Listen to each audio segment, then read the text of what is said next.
Hi everyone, কেমন আছো সবাই? অনেক দিন বাদে আবার একটা ব্লগ ভিডিও নিয়ে হাজির হলাম। সকালবেলা উঠতে ইচ্ছে হয় না, কিন্তু উঠতে তো হবেই, কাজ করতে হবে। আমি আমার কাজ করছি, আর তোমাদের দাদাভাইও বাজার সেরে চলে এসছে। ও বাজার থেকে আজকে মাছ এনেছে আর ফল এনেছে কিছু। সবজি লাগবে না, কারণ সবজি বাজার কিছু আছে, রোজ রোজ আনতে না করি, কারণ শুকিয়ে যায় বেশি এনে রাখলে একসাথে, ভালো লাগে না খেতে। যাই হোক, যা যা এনেছে সেগুলো তোমাদেরকে দেখাই। এই যে তরমুজ এনেছে, এই শসাগুলো এনেছে,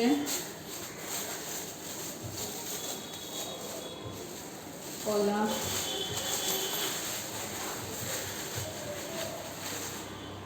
আঙুর, আপেল,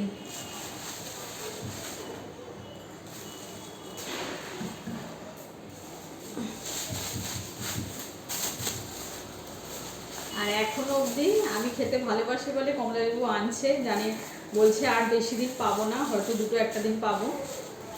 এই অরেঞ্জগুলো কিন্তু বেশ মিষ্টি, টক নয় অসময়, এখন শীত চলে গেছে তাও কিন্তু মিষ্টি আছে।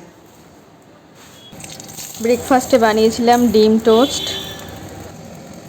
মাছ এসেছে, ট্যাংরা মাছ আর চিংড়ি মাছ। চিংড়ি মাছ দিয়ে এঁচোড় চিংড়ি করবো, তার জন্য মশলা পেঁয়াজ সব রেডি করে নিয়েছি। আর দুটো কাতলা মাছ পড়ে আছে, ওটা কালকেই এনেছিল, আজ আর এটা করব না।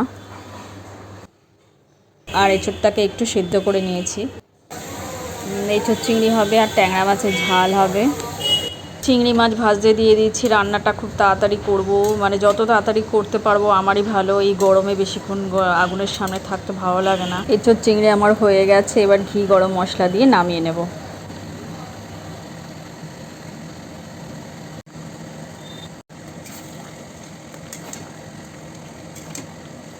দারুণ গন্ধ বেরোচ্ছে, আর লুকটাও কিন্তু দারুণ এসেছে। খেতেও আশা করি ভালোই হবে। চিংড়ি মাছ তুমি যাতেই দাও না কেন, তার স্বাদ দ্বিগুণ বেড়ে যায়। সে এঁচোড় চিংড়ি বলো, পুঁই শাক বলো, পটল চিংড়ি বলো, সবেতেই, কচুরলতি বলো, চিংড়ি মাছ দিলে তার একটা আলাদা স্বাদ বেরিয়ে আসে।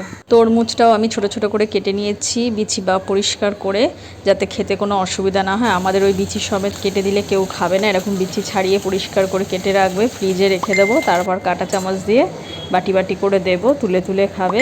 এইভাবেই তরমুজ খায় আর কি, না হলে কেউ খাবেন না। রান্না প্রায় আমার হয়ে এসছে, ঝালও হয়ে গেছে, ভাতটাও প্রায় হয়ে এসছে। এবার নামিয়ে নেব। দুটো ডিম সিদ্ধ দিয়েছিলাম, সেটাও আলাদা করে তুলে রেখেছি। গ্যাস ট্যাস পুছে সব পরিষ্কার পরিচ্ছন্ন হয়ে গেছে। এবার একটু বসবো, ফোন ঘাঁটবো, তারপর স্নানে গিয়ে তাড়াতাড়ি করে খেয়ে দিয়ে তারপর আবার একটু রেস্ট নেবো বা বসবো, কারণ আবার দৌড়াতে হবে যোগা ক্লাসে।